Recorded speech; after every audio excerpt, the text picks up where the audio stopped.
छत्र म्हणजे पालकत्व, छत्रपती म्हणजे पालकत्वाची जबाबदारी संरक्षणाची घेणारा।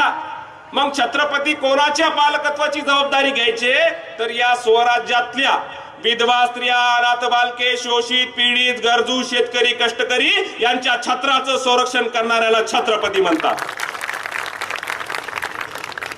प्रत्येक राजा छत्रपती नसतो, पण शिवाजी महाराज छत्रपती होते।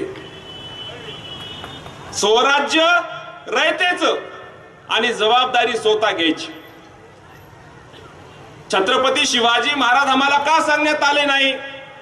कारण जर हे शिवाजी महाराज आम्हाला सांगण्यात आले असते तर आज शेतकऱ्यांना आत्महत्या केली नसती, रस्त्यावर आम्हाला गरीबाचे मुलं भीक मागताना दिसले नसते, 260 रुपये पाससाठी नाही म्हणून शेतकऱ्याच्या मुलीनं आत्महत्या केली नसती।